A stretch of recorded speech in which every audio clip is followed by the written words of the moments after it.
Demak, bugun darajaning yangicha ko'rinishini o'rganamiz. Ya'ni biron bir a ning n'chisining m'nchisi ko'rinishdagi darajani hisoblashni o'rganamiz.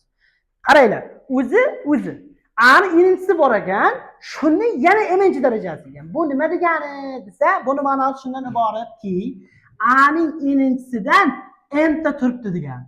A ning n'chisi ko'paygan, a ning n'chisi va hokazo. Nechta ekan shu? Opshi hammasi m'ta ekan, ko'paytmas. Endi mana bu a ning n'chilarini darajalari ham bir-biriga nima bo'lib ketaveradi? Qo'shilib ketaveradi. To'g'rimi? Bu yerda n'ta a bor, n'ta a bor, n'ta a bor va hokazo. Mana bunday misollarni hisoblashda quyidagicha hisoblanadi. Qaranglar. A ning n'chisini m'nchisi bo'ladigan bo'lsa, a ning darajasida n ko'paygan m bo'ladi. Mana bu gapimiz davom ettirib qo'yamiz, misolda ko'rib qo'yamiz. Qaranglar. Misol uchun 2 ning 3-chisining ikkinchisi bo'lsa, bu nima degani? Bu 2 ning 3-chisidan nechta bor deyapti bu yerda? 2 ta bor deyapti 2 ning 3-chisida. Mana. Endi bu yerda 2 ning 3-chisi degani 3 tadan 2 bor degani, jami nechta 2 bor? 2 ning 6 2 bor. To'g'rimi? 2 ning 6-chisi. Mana shuni shunday hisoblamasdan, o'zi asli kelib chiqishi mana shu tur tarzda ekan-da.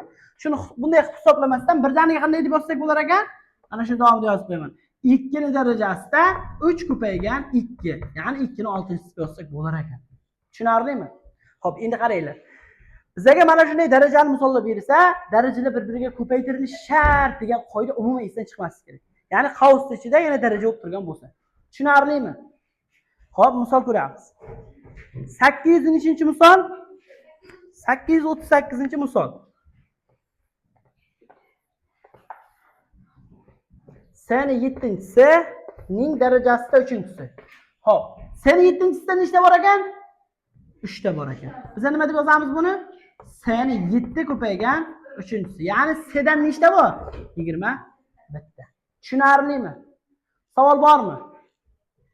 Keyingisiga o'tsam bo'ladimi? 843-misolda ham ko'rib ketaylik.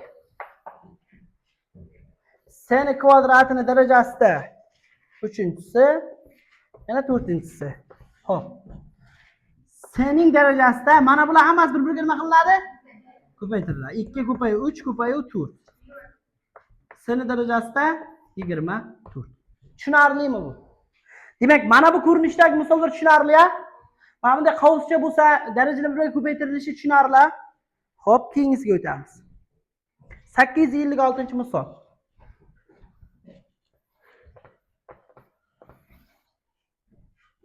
Ikki seni nechinchisi?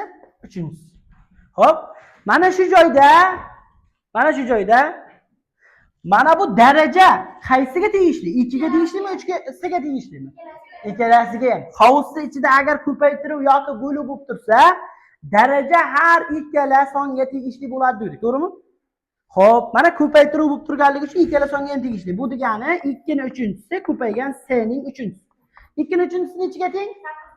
8 ga, ya'ni 8 s ning 3-chisi bo'ladi. Tushunarlimi bu? Savol bormi bu bo'yicha? Yo'q-a? Xo'p, nechinchi misol ko'rdim? 856 nimi? 846 qolib ketibdi-ku o'rtada. 846, 838 ni ko'rdim, 43 ni ko'rdim. Mana 846 qolib ketib qoldi. 856 ga o'tib ketdi. 846 ni ko'ray.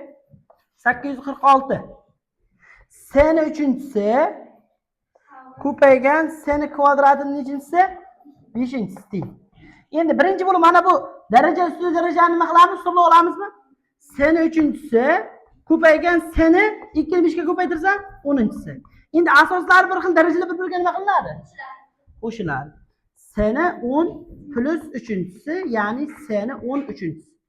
Tushunarlimi bu? Demak, murakkab joyi kelsa birinchi soddalashtirib, keyin hisoblar ekanmiz.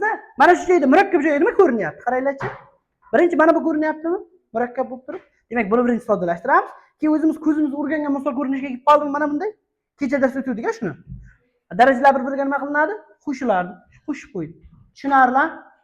Xo'p, xuddi shu mavzuda yana bir ikkita misol ko'ramiz. Qaraymiz keyingisiga. 859-misol. Qaranglar 859 ga. -8 ta b ni x-sini nimasi? Kvadrat. Teng. Xo'p.